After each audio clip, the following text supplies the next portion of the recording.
Halo Miss Friska dan teman-teman, pada video ini saya akan mempresentasikan tentang siklus fosfor. Pada pembuatan presentasi ini saya tidak sendirian.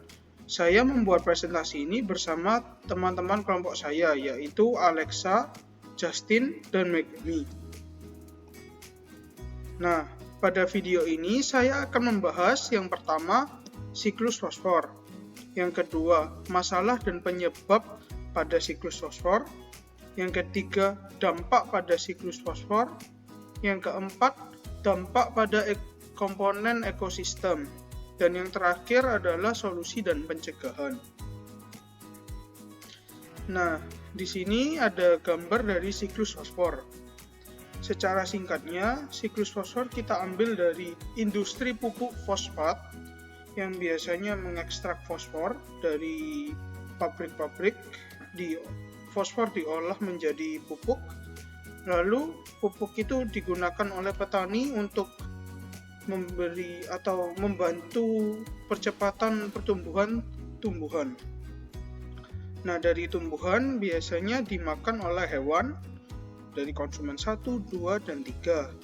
Nah, dari hewan, nanti kan hewan-hewannya mati, tulang-tulangnya itu akan hancur dan menjadi endapan di laut dangkal. Dari laut dangkal lama-lama akan menjadi endapan di laut dalam, lalu akan menjadi batuan fosfat, guano, dan tulang. Dan akhirnya batuan-batuan tersebut diolah lagi oleh industri menjadi pupuk fosfat. Dan untuk siklus fosfor secara lainnya bisa kita lihat di gambar ini. Selanjutnya adalah masalah kekurangan fosfor di alam. Nah, masalah ini cenderung mempengaruhi tumbuhan yang juga terdapat pada siklus fosfor. Penyebabnya apa? Penyebabnya ada dua, yaitu penyerapan fosfor yang terganggu. Biasanya tumbuhan kesusahan untuk menyerap fosfor. Lalu yang kedua adalah persediaan fosfor untuk tumbuhan yang sangat terbatas. Ini juga mempengaruhi karena terkadang fosfor tidak hanya diambil oleh tumbuhan, namun juga ada di alam seperti terbawa oleh air dan lain-lain. Nah, dampaknya apa pada siklus? Dampaknya yang pertama adalah penyerapan fosfor terganggu, sehingga tumbuhan kekurangan fosfor. Dari penyerapan tersebut, tumbuhan akan menjadi lambat tumbuhnya dan akhirnya tidak dapat berfotosintesis.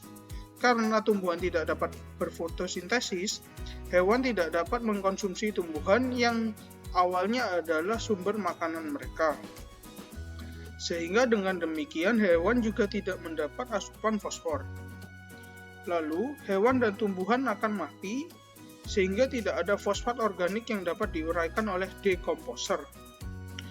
Dari fosfat organik yang tidak dapat dikembalikan lagi ke tanah, akhirnya siklus dapat terhambat. Selanjutnya adalah dampak pada antar komponen ekosistem.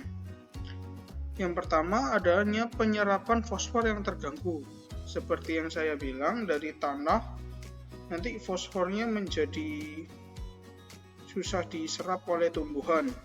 Nah, akhirnya tumbuhan kekurangan fosfor yang akhirnya juga menghambat proses pertumbuhan tumbuhan dan menyebabkan tumbuhan tidak dapat berfotosintesis. Nah, konsumen satu yang biasanya mengkonsumsi tumbuhan akhirnya tidak dapat makan dan akhirnya juga tidak mendapatkan asupan fosfor. Lalu konsumen kedua juga kehilangan sumber makanan karena konsumen satu tidak mendapatkan asupan fosfor pula. Dan konsumen 3 akan kehilangan sumber makanannya, yaitu konsumen 2, karena tidak mendapat asupan fosfor. Dan dengan demikian ekosistem baik dari laut, udara maupun darat akan terganggu. Selanjutnya adalah solusi dan pencegahan. Solusinya ada dari pemberian pupuk fosfat pada tanaman, menjaga kualitas tanah, menggunakan varietas yang efisien dalam menyerap fosfor dari tanah, dapat kita gunakan. Namun, kalau kita menggunakan pupuk terlalu sering, kita akan mengurangi kesuburan tanah dan juga berbahaya bagi mikroorganisme yang ada di dalam tanah. Ketika ini hanyut ke aliran air terdekat, mereka juga akan berbahaya untuk kehidupan akuatik. Namun, kelebihan fosfor juga berbahaya bagi tanaman. Hal ini menyebabkan penyerapan unsur mikro menjadi terhambat. Fosfor akan mengikat unsur besi atau ferrum, tembaga atau Cu, dan seng atau zinc, sehingga tidak tersedia lagi bagi tanaman. Sekian dari video saya. Terima kasih.